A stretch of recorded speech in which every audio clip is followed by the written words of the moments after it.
Good morning, boys and girls. Girl, welcome to an episode of the Tuman Show.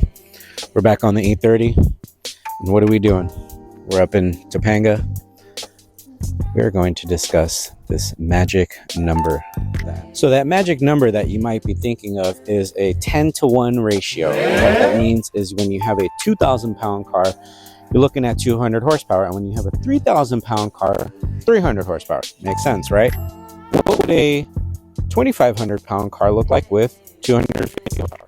Which of course brings us to the E30. This car is just a shade over 2,500 pounds. I think 2,570 was the rough number I got. So 70 pounds to drop. That's probably easy. I haven't done any weight reduction on this car, so I can find that number. I can get to 2,500 pounds. But can I get to 250 horsepower?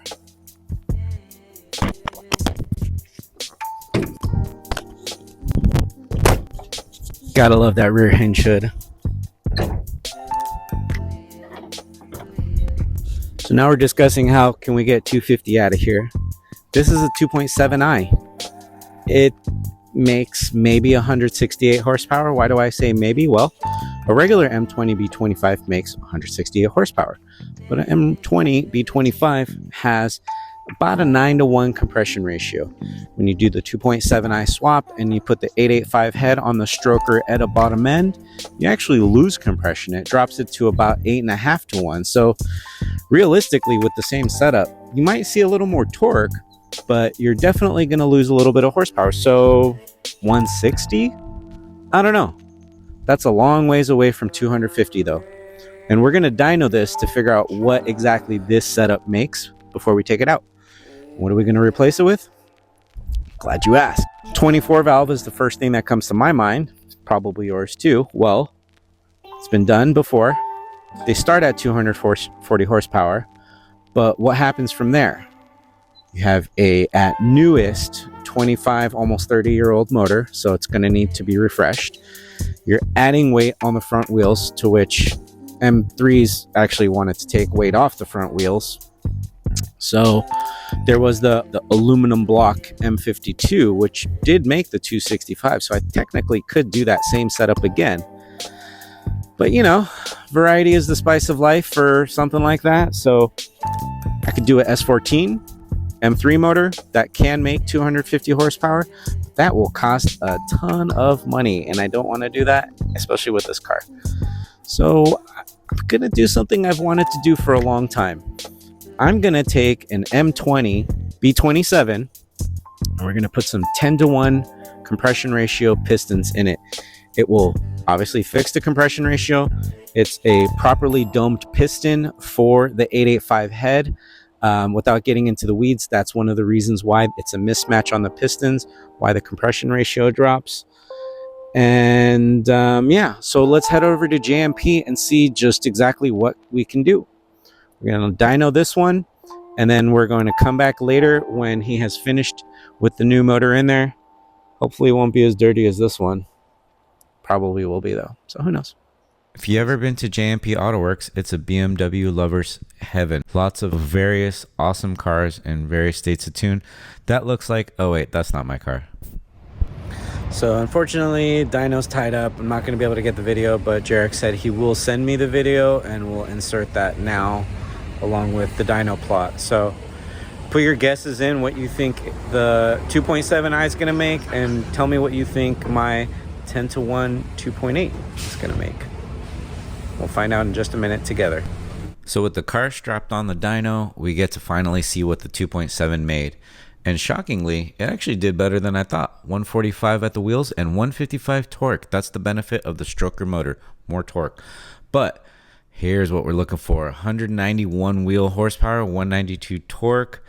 And the overlay shows you 46 wheel horsepower increase and a 37 foot-pounds of torque. Yeah, I know the motor is really good. It's really healthy. You know, it's very hard to get like almost even close to 200 to the wheels on this engine. A lot of people have tried, but you know, it's pretty tricky. You know, it's a lot of people have failed, or a lot of people will claim like, you know, oh, I'm making like 200 something, and then again, Right. put it in the dyno, it doesn't really show it. Right. Now this motor is good. You'll be happy with it. So Awesome. you know, I think you'll have fun with it. All right, we're cooking. Let's get out of here, yeah? Yep. All right. Yep. All right, guys. First drive, I'm sitting in lights, trying to get reacclimated with the car. In addition to the motor, we got upgraded Condor racing engine mounts, which I can definitely feel. He did brake lines, stainless steel, fresh fluid, so it's a little bit tighter there. Basically, it was like, if you're going to go track it, especially this weekend, definitely recommended doing this. I've resisted getting on it because I wanted to get my first impressions recorded with you guys. So far, just taking it easy.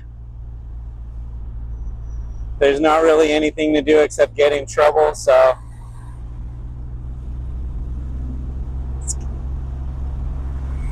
let's give it a little tease.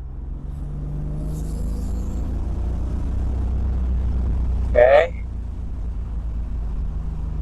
The thing I noticed on the dyno curve is right at about 3,500 RPMs, all the way to about redline, this thing's sitting at about 190 foot-pounds of torque at the ground, and then it transfers to 190 horsepower at the ground, at the wheels, which is a pretty incredible number. One thing I forgot about is the power steering is in the car. Forget how easy life could be with power steering.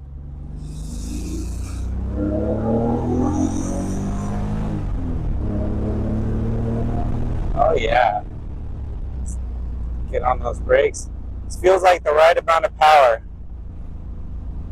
Doesn't feel like I'm pushing it, like wringing its neck out like I was before. And that wasn't even the red line. That was probably approaching 3,000-ish. I should probably fix my tack. Stopped working not that long ago, and probably not a good idea to do a track day with it, but here we are.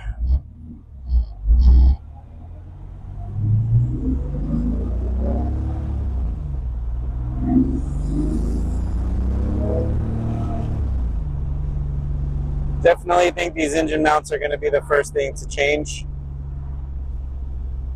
So I'm trying to balance out the race car and street car. Let's go. Yeah, baby. Woo.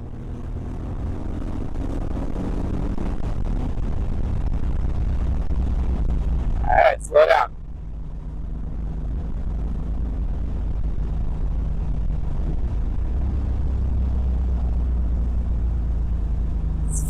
Pretty good, man. It hasn't scared me yet, which is a good thing. Not quite the light your hair on fire fear. More of a, I think I can control this power. All right, guys, so that brings this video to a close. As you can tell, this new motor is fantastic.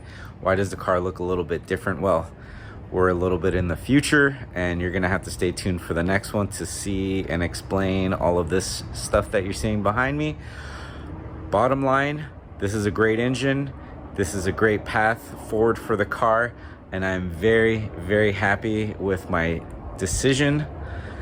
Financially, maybe not so much, but mentally, very, very happy with what I've done. Overall, the power of the car is phenomenal. It really brings it up to another level where this thing can hold its own against much bigger horsepower cars. And it really, because it's an M20 still, it really flies under the radar. Woo, got some fresh sun. So anyways, without further ado, I know you guys have been waiting. Let's see that dyno run and hear it singing.